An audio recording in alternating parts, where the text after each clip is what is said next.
Hey everybody, my name is Jesse Collins, and I want to tell you all about my show, the Gentleman's Wrestling Podcast, here on the Voices of Wrestling Podcast Network. On the Gentleman's Wrestling Podcast, we do a thorough analysis on the biggest issues and trends within the pro wrestling industry. We talk a lot about pro wrestling media, we talk a lot about fan culture and wrestling's place within general pop culture, and we talk about the broader influences that are shaping the way we discuss and analyze the pro wrestling industry.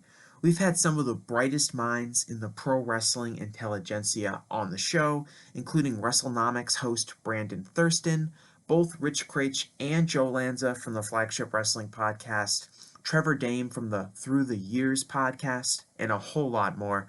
This isn't a show for hot takes. It's not a show recapping the latest episode of television. This is a show focusing on the biggest topics in pro wrestling and doing a deep dive on the real stories behind the surface level analysis you might find elsewhere. The Gentleman's Wrestling Podcast is available wherever you get your podcasts, and we'd really appreciate it if you gave us a try. Thanks. Hi, I'm Case Lowe, co-host of the Open the Voice Gate podcast. The one question I'm constantly asked when it comes to Dragon Gate is, how do I get into the promotion? Well, stop asking and start listening to the Open the Voice Gate podcast, released every Wednesday on the Voices of Wrestling Podcasting Network. For exclusive news and show reviews, look no further than the leader in Dragon Gate coverage, Open the Voice Gate. This podcast is a member of the Voices of Wrestling Podcasting Network. Visit voicesofwrestling.com to hear the rest of our great podcasts, as well as show reviews, columns, opinions, and updates across the world of wrestling. 1, 2, 3, 4!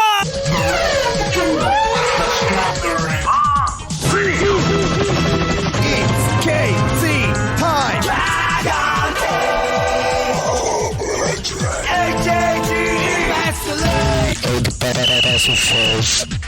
World one, baby!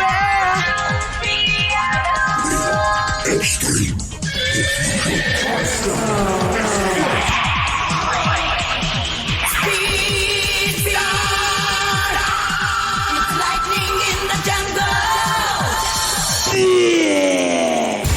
You're listening to Music of the Mat on the Voices of Wrestling Podcast Network. Hello and welcome to Music of the Mat, the podcast devoted exclusively to the music of pro wrestling. It's all part of the Voices of Wrestling Podcast Network. I'm your host, Andrew Rich. This is episode 165, and it's about the themes of Ultimo Dragon. And today I am joined by a returning guest here on the show. He is one of the hosts of Open the Voice Gate on the VOW Network, and the main man of SpearsOvations. It's Mike Spears. Hello again, Mike. Hey, Andrew. Thanks so much for having me. I have now watched so many different versions of Separados in preparation to talk all about the principle today. We'll get to that one for sure. Yeah. But it's great to have you back on, as always, here, Mike. I think last time you were on, since then, you've actually moved, right? You were in Texas now, I believe? Yes, I think this is the first show that we've done since my big move. I was based in the foothills of the Appalachians for about 8 years, and I moved back to my hometown of Fort Worth, Texas in 2023. And it's actually quite fortunate that we are recording right now because, Andrew, today is the first day that we broke our 100-degree stretch throughout all of July. We're 97 today. 97, baby. Mazel tov. Congratulations on that. Hey, it is something I do have to say that, like, getting readjusted to Texas summers, it is something that you do go like, come on, 97. Come on, 97. I don't need 105 again. Oh, it's 106. That's a whammy. It's been pretty hot here too lately, so don't feel too bad. You're not alone in this case, so don't worry about that. Yeah, but actually, it's funny. I'm in the process of moving myself. It'll be a much shorter commute for me, literally down the street, from where I'm at right now. So that'll be pretty easy. But overall, yeah, I mean, I'm sure you can agree on this, Mike. The whole moving process is such a giant pain in the ass. And it's one of those things that distance, like, you're so fortunate that you are so close, because I feel like distance just compounds everything. And even stuff like a summer move is the worst. So yeah, I'm keeping you in my thoughts because of that. Because geez, I could just only imagine like trying to move now, let alone up in Boston area. That just has to be harsh right now. Yeah, I mean, obviously, you getting a house is different than me and my new tiny studio apartment, of course. But still, the market in Boston, yeah, it's right now it's insane. Everyone's scrambling for a place. I mean, I got super lucky because the one that I got was listed the day I found it online, and I jumped on it as soon as I could because yeah, it's a mad dash, man. It's nuts. That's does not surprise me. I got my place I ended up with was on the market for I actually saw a preview. I saw the house before it went on the market and I offered right as it went on the market. It's just something that everything is so accelerated and insane and overinflated at this point with everything that I'm wondering if we're going to reach a certain point where people just go like, what are houses? Do we need those anymore? Just because it's gotten that insane of a process. Yeah. My favorite thing is, you go on like apartments.com or rent.com or whatever, and if there's a listing there and there's a phone number, you call it, no one answers. Leave a message, no one gets back to you. Or, what I love especially, no contact info whatsoever. That's also so much fun, Mike. It's the online form, they'll reach out to you. The online form, they'll get back to you. So in your process, have you had to deal with realtors? Because I've gone through the whole gamut of that, and I feel like no, I am not trying to go on an anti-realtor campaign this Sunday, but it is something that like just being exposed to this sort of thing, and I just go like, oh, realty. If you're someone that you are just a little bit flaky, I have the job for you. Go be a realtor. Well, the guy I worked with on this one was very, very helpful. So there is at least one good realtor out there in the world, Mike. So there is that comfort, I suppose. All right, we're all moving to Massachusetts. We're taking advantage of Andrew's good realtor. We're all going to. It's going to be no stress. We're not going to worry about closing fees. We're all just going to go up there to do with this guy that's probably going to go insane with all the wrestling people who just suddenly have decided to use his realty service. Well, this might even be even crazier here. I'm moving in on September 1st, but I'm flying out the very next day to Chicago for All Out. So it's going to be a very busy weekend for your pal Andrew there, Mike. So hey, I did something kind of similar. I did part of my move over WrestleMania week. So at least the nice thing is that you'll get the keys, you'll get the stuff over there. Like you maybe will tackle a box or two, but then you're like, you know what? Don't have to worry about this. I'm going to Chicago, baby. I'm out of here. I don't have too much stuff either, so it won't be that bad. I don't think so. Here you go. Yeah, but anyway, Mike. Today we're going to talk about one of the legends of Japanese pro wrestling, the father of the Dragon system, the principal of Dragon Gate himself. Yes, it's Ultimo Dragon. And funny enough, this is technically not the first time I've done an Ultimo episode, because a few years ago, I did a solo show about a dub theme that Ultimo had during the J-Crown tournament, Secret by Steve Vouse. But no dub themes here today, Mike. We're talking about the proper songs here. And Ultimo, like I said, he's a legend, in the world of lucharesu and all that whole style. He's one of the guys, capital T, capital G, and especially in Toryumon and that whole lineage, he's the guy, Mike. Yeah, so it's something that the overall, I always call it a tree, just because it's a lot easier way, I think, for people to conceptualize it. The root of the tree is Gran Hamada in the 80s with Universal Lucha Libre, but then in the early 90s, you have what's considered kind of the second generation of lucharesu, and Ultimo kind of is the person first and foremost when you talk about 90s wrestlers of that style, and it's something that's even harkening back to how he developed his vein of that, and very much similar to Gran Hamada. But I mean, you look at how this tree kind of developed, and it's really kind of fascinating to me. Like, you have Ultimo in Mexico, while all of these other wrestlers of his size that were recruited by like Gran Hamada and weren't able to get through the dojo systems. And it kind of produced this style that with him, Hamada, of course, is the grandfather of it, but then also like great Sasuke, personal favorite of mine, Masato Yakashiji, a lot of people of that era, Grand Nanawa. come out of that. And I think when you really think about this style, when you really boil down to it, there's two wrestlers you really think of with it if we're talking about it overall. And if the first name that doesn't come to your mind is Ultimo Dragon when you're talking about the combination of lucha libre and traditional Japanese pro wrestling and a junior heavyweight rapper, then he's probably the next name on your lips. Mm-hmm. Yeah, the first time I saw him, it was 2003 SmackDown. And at the time, obviously, I had no idea about his history before WWE.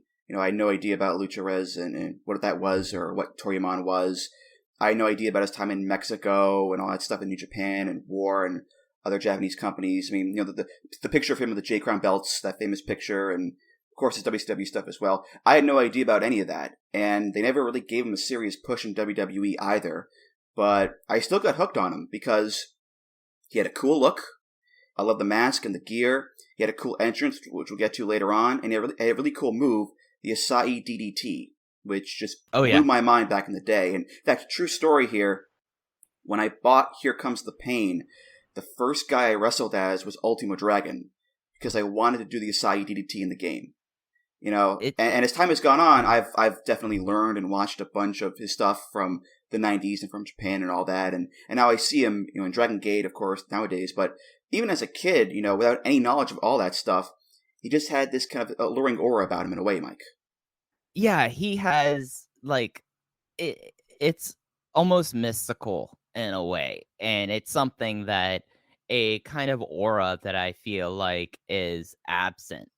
That because, like you, I had a very similar thing. I'm a little bit older than you, but my first exposure to Ultimo Dragon was through WCW NWO World Tour. It was one of those things that you see this guy, and I was a WWF kid at that time when during the Attitude Era or whatever, the late 90s. But the WCW games were much better, even though, so we would always go get World Tour or Revenge, and having Ultimo Dragon there, because you had all the goofy guys at the end that when you're 10 or 11, you don't know, okay, Aki, because of everything, this is actually adapted from Virtual Pro Wrestling, and these are Aki Man's Misaharu Misawa. You don't know that when you're 10 or 12. You think oh, those are weird add-on characters, but you see this mask guy, and he just seems so cool. And I think the thing about the 2003 and WWE thing and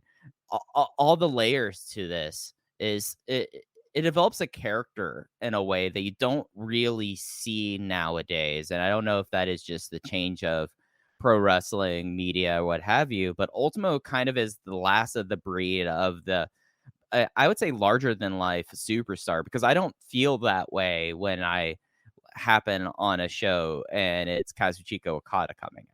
I don't happen that way with John Moxley or CM Punk, but you see Ultimo, and he's kind of this last world warrior that has this aura that just from the jump, I think whenever anyone first comes across him, it's impossible not to be drawn in by just the trappings of Ultimo Dragon.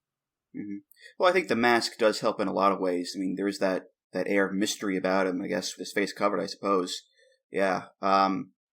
But I mean, as far as Ultimo goes, there's Ultimo the wrestler, obviously. We can talk about him all day, but Ultimo the trainer, too. I mean, look at the list of students that he had. It's Shima, it's Don Fuji, it's Dragon Kid, Genki, Yoshino, and Doi, all the old favorites, and many more. And, yes, some guy named Kazuchika Okada, that old fella. And I'm not saying that Okada owes half his paycheck to Ultimo, but a little taste won't hurt every now and again, Mike, I think, a little contribution to the old retirement fund every now and again, wouldn't hurt. I think Ultimo got his, he took the payday in 2007 is what I'll say on Kazuchika Okada. He had that chance for that, but yeah, I would imagine 2023, he would rather, still have royalties off the old Rainmaker. And I think that would almost put in a full pool on his massive estate in Mexico. But it's something that he's such a unique figure, if only for in 5 months from now, we'll come across January 31st, which will actually be the 25th anniversary of the Dragon System's arrival in Japan. And it's considered the actual anniversary date of the Dragon System. And even from that day, not just training, he understood that in 1999, with how the wrestling industry was working, at least in Japan, that there was a massively underserved market with women and teenagers, and he focused on that in 2009. And if you look at how the industry has changed over the last 25 years, I think that there's a direct through line with how he presented Torimon that day to how with New Japan, with how they have tried to promote, with Stardom, with all that. I think all of that harkens back to, at least one way or another, Ultimo Dragon and Torimon. Yeah, good-looking people sell tickets is the that's kind Big of the shock. main ethos. Yeah, yeah. But and nowadays Ultimo, he's still wrestling. He's still around. He is like we said, the legend Dragon Gate, the principal of the high school, back in the fold. And obviously, Mike, he's not the Ultimo of yesteryear in the ring. That's for sure, because he's 56 years old. He's wrestled for over 35 years, and he had to retire at one point because of an injury. Nerve damage in his arm because of a surgery. But look, he gets in there in these tag matches. He does his few spots. They hit the finish, and he goes home. And you know what, Mike? Hey, look, at this point, fine by me.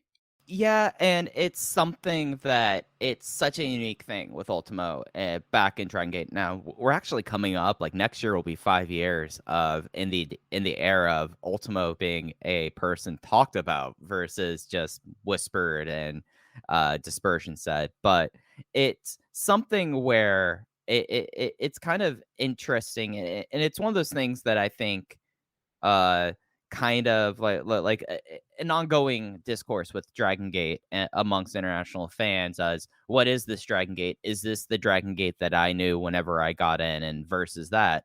And Ultimo kind of plays a part of that, just because of his presence and the fact that this is a businessman. We'll probably talk about how much of a businessman Ultimo Dragon is several times here, but it's something where at the end of the day, he goes in. He kind of has, I would say, virtually the same match, as long as it's not a big show or things going on with him. He goes in there. I can almost call it. It's like it's like Rich Kraetsch and Pentagon Jr. at AAW. You could pretty much go through the motions, but it's something that it is just remarkable to kind of see that happen. A guy that is willing to kind of do a house show match, and it's not a bad house show match. It's just Ultimo. He is a part of it, and then you deal with that, so you get the incredible mask match and the feud he had with Diamante. It's kind of a give and take, but it's a very different kind of feuding than you would talk about the J Crown and Great Sasuke 20 years ago. It's its own thing, but it's kind of Ultimo and Twilight has been a really fun thing to see, I guess I'll say. Mm-hmm. And I do love how he keeps teasing the Acai moonsault every now and again, because I don't think it's going to be hitting that one anytime soon. But you never know, Mike. I mean, crazier things have happened. So we got the Acai DT. That was we did get that. We did get that. Thankfully, yes. So the moonsault.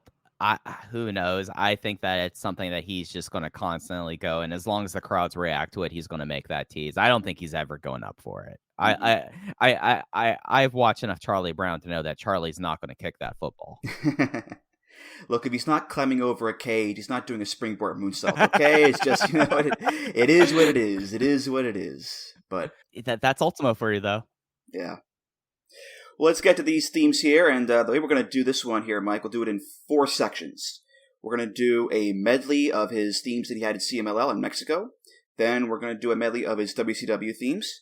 Then we're going to go over to his WWE theme, and then we'll do the big finale with his best-known theme, Separados. So we'll streamline this thing, make it nice and easy, and really embody the spirit of Ultimo Dragon, Mike. Get in, get out, and sip a nice drink. Absolutely, and if we're so lucky, we can get back to our hacienda and get into our mask and cigar room before 8 o'clock. Absolutely. So we'll start off here in Mexico. Dragon, of course, started his career in Japan in places like UWA and UWF. Not that one, a different one. Trained by another lucharesu legend, you mentioned earlier there, Mike, Gran Hamada, under his real name, Yoshihiro Asai, which, by the way, Asai Moonsault, if you're wondering where the name came from, there you go. But in 1991, he goes to CMLL in Mexico and becomes Ultimo Dragon, the last dragon. And he had a bunch of themes there over the years, all the ones I could find anyway. So let's enjoy this little medley of Ultimo Dragon CMLL themes. Hit it, Johnny. Los invito a bailar sopa de caracol.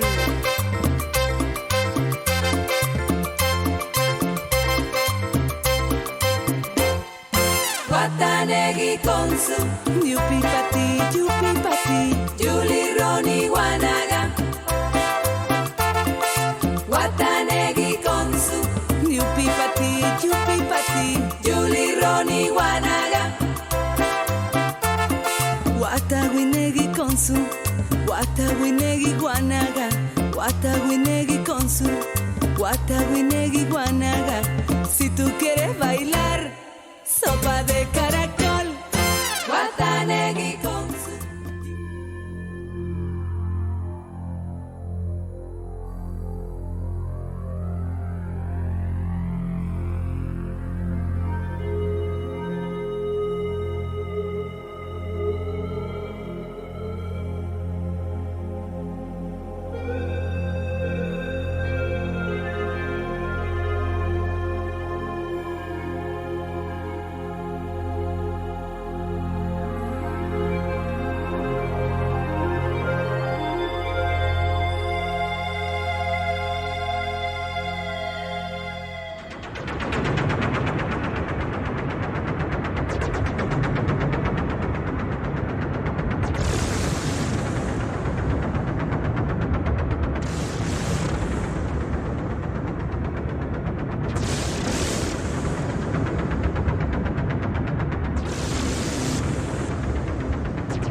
the songs in order here are Sopa de Caracol by Caramelo Caliente, Drifted in a Deeper Land by Ray Lynch, Chung Quo by Vangelis, Panama by Van Halen, London no Yoru no Ame by Michio Miyagi and Tomoko Tsunezaki, Back to the Future by Alan Silvestri and the At a Time Orchestra, and Killer Instinct by Robin Beanland and Graham Norgate.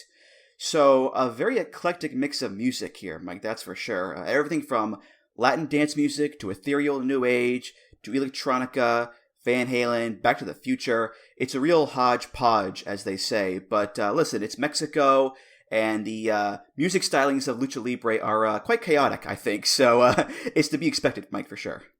Yeah, this is just a show that for those of y'all that liked when Roosh used Chris Benoit's WWE theme song, whenever he was using that theme song, there's a rich tradition. There's a rich tradition of that kind of stuff. I guess like the way that I would kind of look at this medley in a lot of ways is that you kind of like your eyes drawn towards it when I'm looking at like the playlist. It's Panama, it's Van Halen, and it's something where when we're talking about early '90s and Ultimo, and especially like the giant scuttlebutt that one Yoshihiro Asai is allegedly quite a handsome man. That I just we'll get to that. We'll get to that for sure. Oh, absolutely. Well, I just think like he loses the mass match. He has to wrestle the remainder of his career as Asai, and I just think Panama works perfect for like babyface. You know, like you could almost hear in your head the "Come on, baby" a undercard babyface says as they're coming out to this music. Like it's ultimate. It's perfect for a babyface unmasked Ultimo. Mm-hmm. Yeah, well, to me, this medley does, I think, the best job of expressing Ultimo's existence within the two worlds, as the lucharesu guy. On the one hand, he made his bones in Mexico. The gimmick came from Mexico. He learned the lucha style.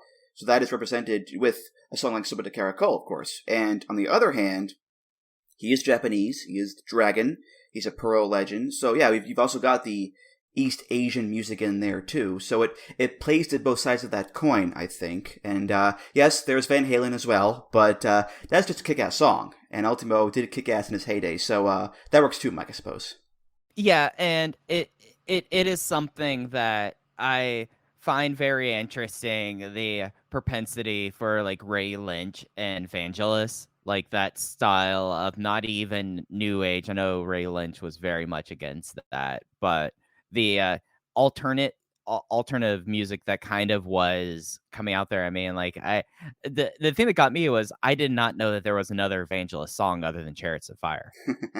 He's had a very big career. Rest in peace, Vangelis. He did a lot of music over the years. So, yes, he's very prolific for sure. Yeah. However, the thing that got me as I was listening to the medley, getting to the last song there, I was going, "Oh, that's very familiar." And then looking up exactly who Robin Beanland and Graham Norgate are, they are they're at one time the house composers for Rare Entertainment behind the game Killer Instinct. Yep, that's the thing from it. It's from the game, yeah. Which is kind of perfect for him. Yeah, yeah. Well, to me, the big question mark is the Back to the Future theme. Yeah, that's kind of the odd man out here, But I'm just picturing like Doc Brown stepping out of a DeLorean and being like, "It's your kids, Ultimo. They're gonna start their own promotion without you. There's gonna be a monkey scandal and something called Strong Hearts. We gotta stop them." I can picture that for sure, Mike. So Shima's Biff Tannen, right? Like, there's no other way. Like that has to be him. Like, he's the one that, the timelines would be greatly manipulated, that there would be a world, that there would be a giant great casino. Listen, I'm not saying I want Shima Land, but it'd be a fun time, I think, for some people. I think it'd be fun. I bet the T-Hawk ride at Shima Land will be quite disappointing. Oh, you. But moving on now to WCW, where Ultimo had his first and most noteworthy major American run. He was Cruiserweight Champion. He was TV Champion. He had Sonny Ono as his manager. But to me, the most famous part of that run was that when he got there, they called him the Ultimate Dragon for like the first year. And, it's technically true because Ultimo can mean ultimate in Spanish, and ultimate and last are synonyms, but his name is Ultimo Dragon, and it's an easy mistake to correct. And really, Mike, how hard is it to say the word Ultimo? Really, come on. I mean, it's to the point that if in my regular day life, if I'm saying the phrase Ultimo, people know who I'm referring to. Like that's the thing.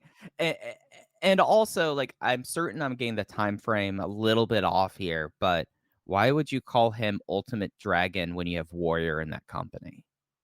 Like, that seems completely like just a huge oversight. And that's not to mention that Mike Tenay, of all people, should have been able to go like, no, just call him Ultimo.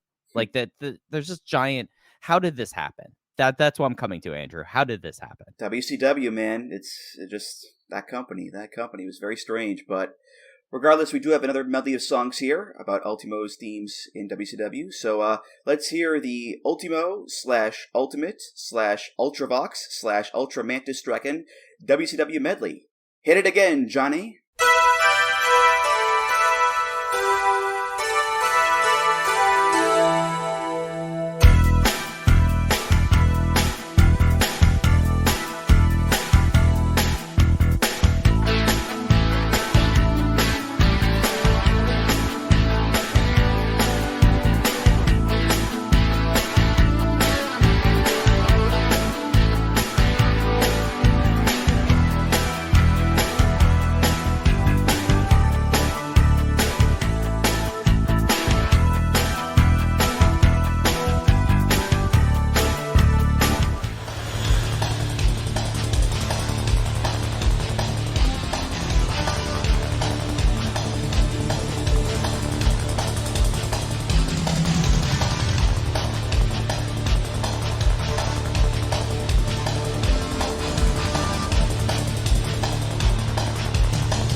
So only 4 songs in this one, and they are Pacific Zone by Christian LaRue and Daniel Darris, Hard Attack by Christian Paulette and Fabian Chevalier, Tokyo Town by Nicky James and Nigel Sawyer, and 1000 Suns by David Henschel. And with the Mexico medley, we had a good amount of variety in terms of the styles of music.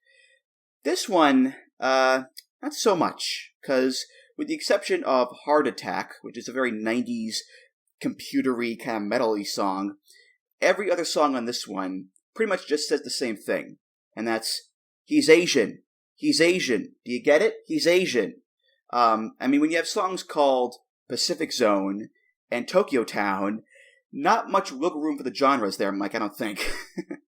Yeah, and I did a little look into these. Almost all of these are straight production library songs. Yes. So it is something where, this is the really sad thing that I think that we're only now like over the last 5 to 10 years have been able to like wrestling industry finally growing up with society, just like applying like, oh, you're from Asia, we have to have something that has vaguely Asian or Orientalist sounding things. Like that's the shame about that. Whereas you look at the titles, Pacific Zone, Heart Attack, Tokyo Town, and 1,000 Suns. Those are great wrestling theme names, though. So at least he got better off there. I mean, I would want my theme used to be called Heart Attack. Yeah, I mean, as stereotypical as they can be, they are very distinct with their naming. I will give them that, Mike, for sure. I do wonder, like, so as a production musician, like you're kind of just turning it out there. You usually have a partner, and that's why like most of them have it's two composers there. I wonder how you come up with the names. Like, do you listen to like the driving beat of Heart Attack and you go like, we're going hard there and it's attacking you? Well, Andrew, it has to be Heart Attack. My God, you've got something there. Yeah, that's what I'm imagining it. And yes, this is like a 1980s production music video. You know, like they're in the booth. You know, like almost exactly like My Baby Parties All the Time is what I'm imagining, but with like two dorky guys who kind of look like Hall & Oates. Yeah, no Rick James this time around. I don't think for Heart Attack. Yeah. You'll be lucky if you get his studio to film the video for Heart Attack. Well, it being WCW, you know, these are songs that, you know, a lot of other Japanese wrestlers had over the years in that company. Surprise, surprise. You know, people like Antonio Inoki had these songs, and Masahiro Chono, and Akira Hokuto, and Otani, and even Shima. You know, when Shima was still Shima Nobunaga, he wrestled in WCW, and he had 1,000 Suns. That's his theme. So, just the way it went. And thankfully, nowadays, in a place like AEW or whatever, they'll give someone their own song. But back then, hey, look, if it's good for Pat Tanaka, it's good for Ultimo Dragon, Mike.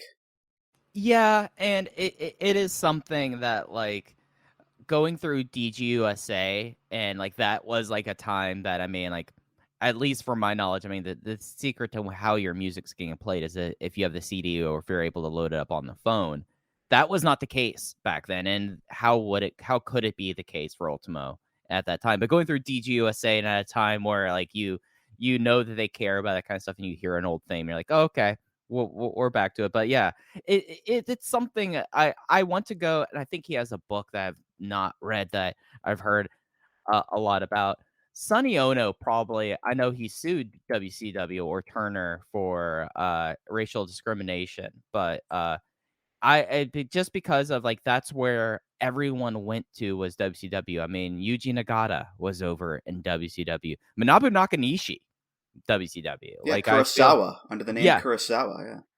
Yeah, and I guess it's something that like I've recently have gone into like Stan Hansen. I kind of want to see the inverse of that because I feel like WCW was that place, but as you're saying, like everyone got the production music, and it was not even something that it was completely slighted toward the Asian wrestlers. It's just everyone had that unless you were friends with Jimmy Hart.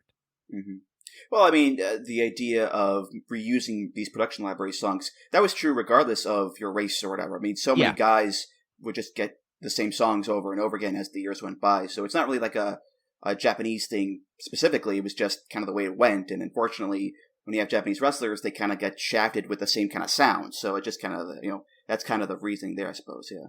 Right. And I think there's a lot of it that we have to realize that WCW was a part of Time Warner, and Time Warner had all those licenses. Like some of these were Warner's music. So they were told to do hey, we're not paying any money for this. We have our own library. Pick something from that. Yeah. And I also noticed, too, with these songs in particular, you know, they don't have as much of a punch to them either. You know, to me, they're more focused on, like, the exotic nature of the Far East, you know, than this guy's a badass. And, you know, say what you will about Van Halen, Panama has a punch to it. It has a drive. It's exciting. It's hard to get excited about... You know, it's hard to really get pumped up for that, Mike, you know?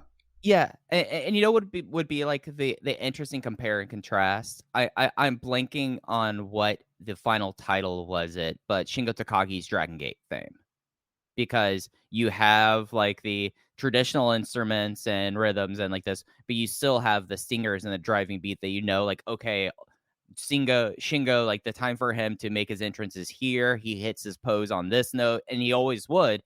There just isn't that in a lot of production music. Mm-hmm. Yeah, there's no personal craftsmanship in those songs like other songs would have, unfortunately. Yeah. But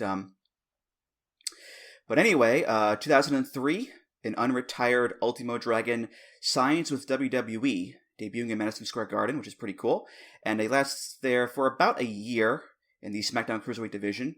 And really, Mike, to me, the two major highlights of Ultimo's run in WWE are A, tripping during his entrance at WrestleMania 20, and B, giving Stephanie McMahon the vapors with his dashing good looks, thus earning the nickname Ultimo Hottie.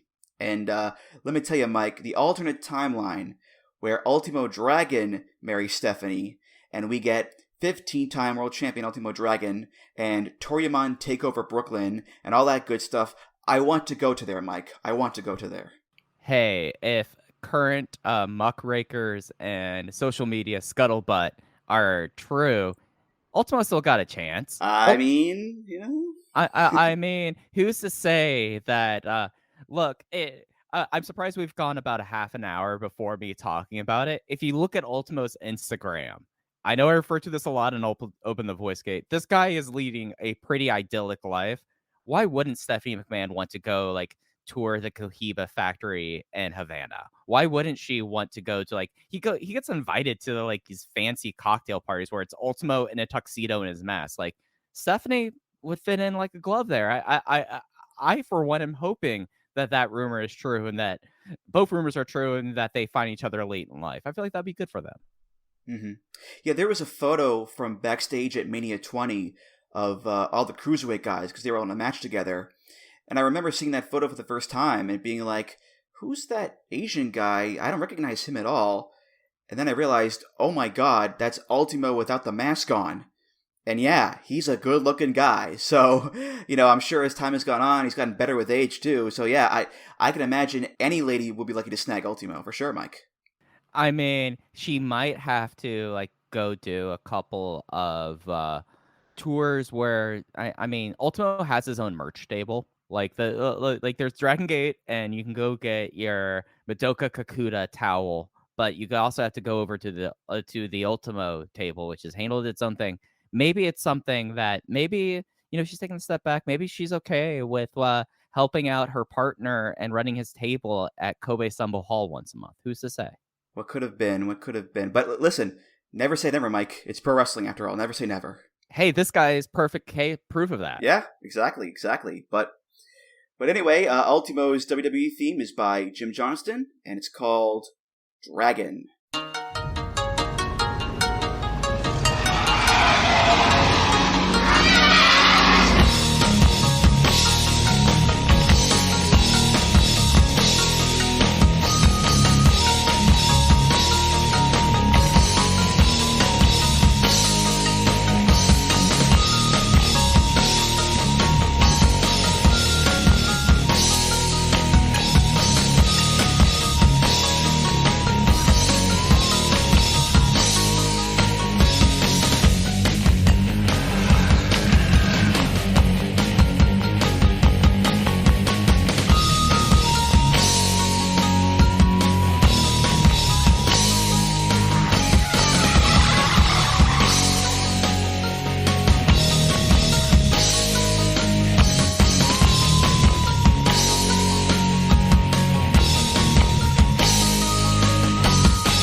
So Jim got the assignment to do an Ultimo Dragon theme, and damn it, he made an Ultimo Dragon theme. We got the Dragon Roar sound effect, we've got the Japanese string music and flutes in there as well, and we saw that in the WCW medley, of course as well, but what this has is that oomph that we didn't really have before, because of those classic Jim Johnston crunchy guitars. So I think as far as American company Ultimo Dragon is concerned, I'd say his theme here really checks off all of the boxes of what you would want and expect from an Ultimo Dragon theme, I suppose, Mike.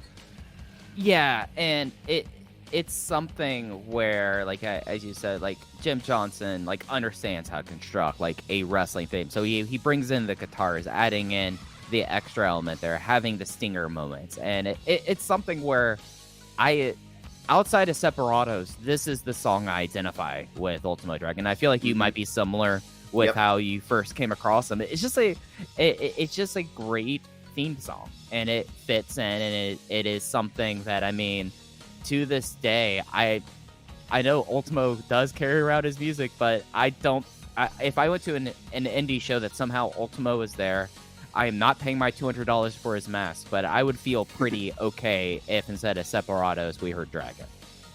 Mm-hmm. Yeah, I mentioned earlier how when I was a kid, I loved the entrance he had in WWE, where the music hits, he comes out, he would lift his arms up, and he would bring his hands together, and he would force him down, and fire would blast out of these pyro machines. I thought it was such a cool entrance. And I'd say bring it back, but I don't think Dragon Gate has the pyro budget, unfortunately, for that kind of thing, so... No, can you just imagine, like, small town, like, 200 people there, and then they have fireworks. They did do pyro for, like, one hometown show, but it was paid for the network. Ultimo would bankrupt them. Easily bankrupt them. Yeah. What's interesting is that after Ultimo left WWE, this song was later used by Ricky the Dragon Steamboat. This became his song there, which makes sense, Dragon and Dragon, of course. But on the album WWE Uncaged, this song in particular is listed as Ricky's theme. And on Uncaged 2, there's another song called Dragon, listed as Ultimo's theme.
That one is a remixed version of this song without the Asian music elements in there, without the flutes, the strings.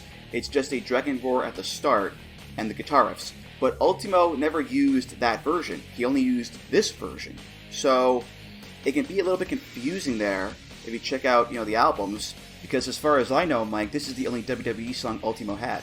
Yeah, and I want to remember, I might be wrong about this, but I want to remember that I feel like Dragon, if you go on the network for themes that are dubbed over, especially like in the 80s when they would have other music playing before they had their own production music, I feel like Dragon got used a whole lot as just a dub over theme, especially for like the WCW stuff when like you would have Inoki or others showing up. I feel like you hear Dragon a whole lot even outside the Ultimo context.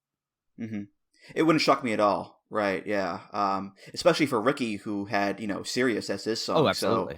So, if they dub that over with Dragon, then yeah, I could see why, yeah. So the final part of the episode here, the Piece de Resistance, is the song that Ultimo is best known for using over the years. He's had it since the 90s in various promotions like New Japan, War, Michinoku Pro, Dragon Gate, obviously, All Japan, America, Mexico, etc., etc., etc. It's by Luis Miguel off the album Busca una Mujer. This is Separados.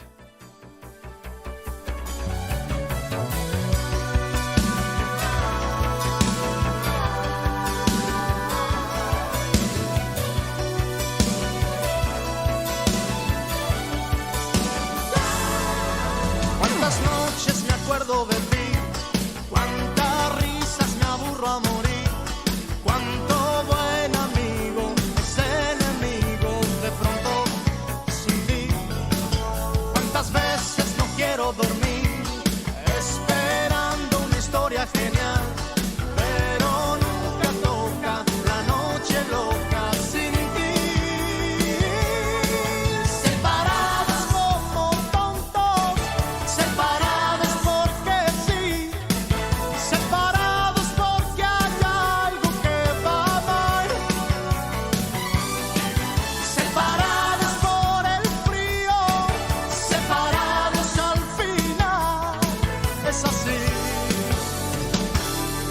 es lo normal. So I'll be honest, Mike. For a second, I thought about pulling a Dragon Gate network and playing the first few seconds of this song and then muting it right away, for the rest of it. Just for the gag, just to be funny. But I thought better of it. So yeah. Just play right until the tempo changes, and then immediately just say like that this audio has been muted for licensing reasons. Yes, a big robot voice with the whole thing. Yeah. But anyway, yes, this is the iconic Ultimo theme, and on its face, it's kind of a random pick. This Latin pop song about the anguish of separated lovers. It doesn't really scream pro wrestling or Ultimo Dragon.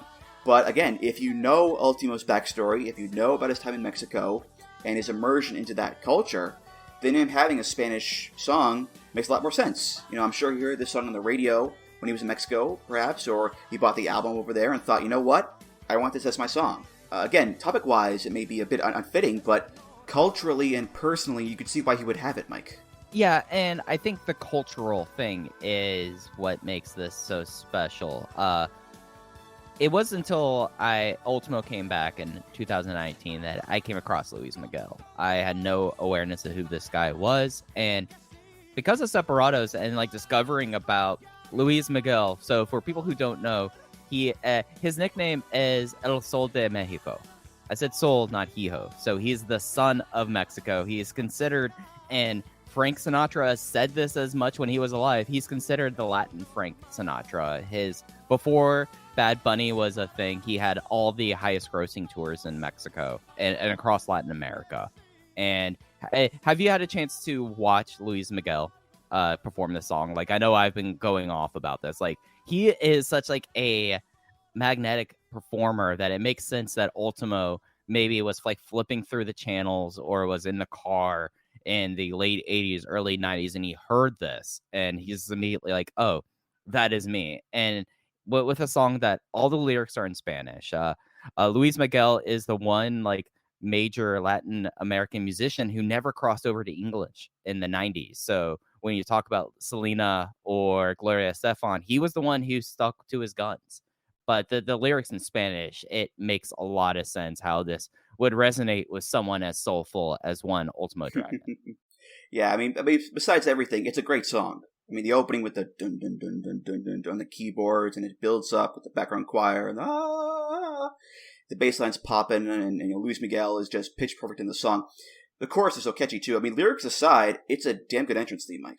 Oh yeah. It is you could totally see the rising crescendo, I think, is the thing, and it's something where the of his old themes, the ones that it kind of reminds me more of, at least of the style, is Vangelis, and it has the certain late 80s heavy synth tone to it, harpsichord, the electric harpsichord, and it is something that's befitting of a legend.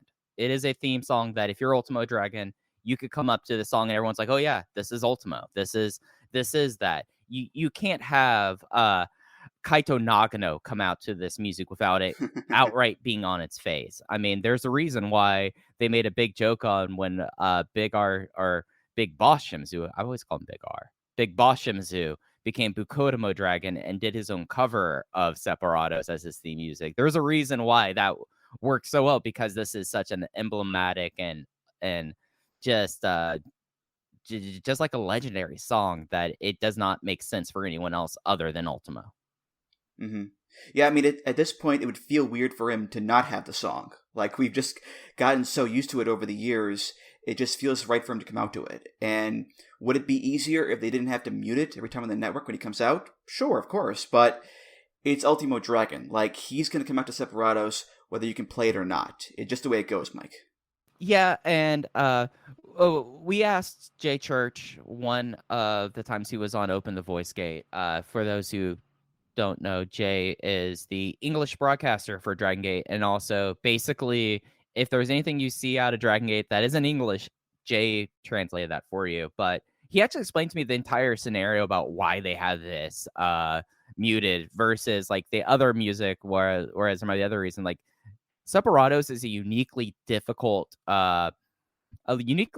song for them to license, and they want to do this. They don't want to mute it, but it's just everything. I mean, when you're dealing with someone who, like Luis Miguel, is that big of a star, things are run a little different with him. So it's going to be muted, I guess, into perpetuity unless Ultimo wants to do his own cover, which he might. Yeah, try getting a Taylor Swift song licensed and see how much that runs you. You know, I mean, he's huge. And I think a few years ago, Billboard did this list of like the greatest Latin American artists of all time. Enrique Iglesias was number 1. He was number 2. So yeah, he's just a monster icon of a guy for sure. And he has an incredible head of hair. Like, Yes. I'm looking at this photo. You've seen the album art for this right now? I've Gorgeous the man. Genius. Gorgeous man. I have the Genius page pulled up. I have the album art. He looks like he's never spent a day inside. Perfect tan, and his hair. It's what Tetsuya Naito wishes he could do. Yeah. Just flowing, wild. Just flowing, yeah. And also this too, this is not the only Luis Miguel song we played on the show before, because Akira Hokuto came out to Oro de Ley. That was her song. And you want to talk about odd dichotomies, Akira Hokuto, this violent, badass woman, just having these crazy, hard-hitting matches, and coming out to Oro de Ley, ba-da-da-da-da-da. Now that's an odd dichotomy, Mike. Yeah, and it's like, I think it's something where, of course, with Hokuto, you have LCO as like a reason why she would have come across it. I wonder, like, if it's one of those things that if you are going to work abroad, like, what would happen nowadays? Like, I don't know if you're able to like come across like someone who is just like such like a tour de force within their own culture that like you're like, oh, I'm wrestling in Mexico. If I get a Luis Miguel song, that's probably going to endear me to local crowds. I don't know if you could do that anymore. I don't know, like if somehow you would go and find like a Blackpink song or like as you were saying Taylor Swift. I don't know if you could do that, but I feel like Luis Miguel is, at least within Mexico, is kind of a figure that it would. I'm certain that Akira Hokuto and Ultimo Dragon were touched, and they were like, "Oh, I had to have Luis Miguel as my theme music." But there's a part of me that wonders on the other side of the coin. That's a pretty crafty maneuver. For sure. Well, that's going to do it for this episode of Music of the Mat. Thank you so much for listening, and Mike, thank you again for being here. Always so much fun when you're on here, talking about the various peoples of Dragon Gate world, and no one bigger than Ultimo Dragon, that's for sure. So thanks, man. This was just a real blast.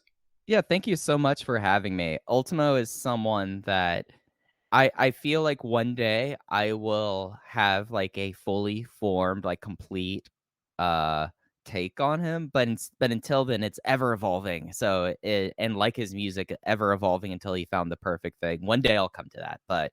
Thank you again for having me on. It's always been so much fun coming on Music of the Mat and talking theme musics with you, Andrew. Thank you again. Oh, of course. Any plugs you want to give? Go right ahead. Oh, yeah, absolutely. So the best way to keep track of me is to, on Twitter, Fujiheya on Twitter. I am co-host Open the Voice Gate every week with K Slow. I would argue that no one covers an individual genre or a promotion of wrestling as well as we do at Open the Voice Gate, but we've been doing that for 7 years now, and we're in the thick of post-Kobe World King of Gate tournament season, so it's a fun time to pick up that as well. SpearsOvations is my loosely named collection of other wrestling products. I stream twice a week right now on there. You can come check me out on Wednesdays at 12:30 Central, lunchtime streams, and then Friday at 1:30 as well. I'm still trying to play Fight Forever, Andrew, and I've kind of come to a point of it that it doesn't feel like a complete game. But we're going to try to figure that out more on stream, and that's twitch.tv/SpearsOvations. I believe in you, Mike. I believe in you all the way, so I got your back, man, for sure. I got turned on by Pac. What? Me, America's sweetheart. Turned on by Pac. Oh, what a bastard. What a bastard. I mean, what a bastard. I mean, I'm the person first and foremost. I don't think anyone who follows the way of the hammer as devoutly as I do. But thanks again, Andrew. This was an absolute blast, and thanks for having me on again. Definitely. And Music of the Mat is, of course, part of the Voices of Wrestling podcast network, just like Open the Voice Gate. You can find other great shows on there at voicesofwrestling.com.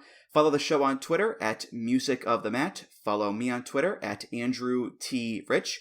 Voicesofwrestling.com/Discord for all discussions and comments. Voicesofwrestling.com/donate. For any donations, just click the big donate button beneath the name of Music of the Mat, or Open the Voice Gate. Either one's fine. If you donate, hey, thanks so much. You're awesome. And of course, rate, review, subscribe to the show on Apple Podcasts, Google Podcasts, Spotify, and many other places. Mike, thank you again, and I'll see you around. Thank you. All right, for Mike Spears, I'm Andrew Rich, and I'll see you next time on Music of the Mat. Take care, guys. Music of the Mat is intended for entertainment and information purposes only. The songs used throughout this show are property of their respective copyright holders. Hola, my name is Ricardo. I am the host of the Lucha Jovers podcast here in the Voices of Wrestling podcast network. We are a Spanish-speaking show dedicated to discussing and analyzing pro wrestling from all across the world. From AEW to CMLL, we talk about American wrestling, Japanese wrestling, and of course, Lucha Libre. If something big happened in the pro wrestling world, we will talk about it. So if you know Spanish or have a friend that knows Spanish or want to practice your Lucha Libre pronunciations, go listen to the Lucha Jovers podcast right here in the Voices of Wrestling podcast network. Nos vemos por ahí. Hi, I'm Case Lowe, co-host of the Open the Voice Gate podcast. The one question I'm constantly asked when it comes to Dragon Gate is how do I get into the promotion? Well, stop asking and start listening to the Open the Voice Gate podcast, released every Wednesday on the Voices of Wrestling podcasting network. For exclusive news and show reviews, look no further than the leader in Dragon Gate coverage, Open the Voice Gate.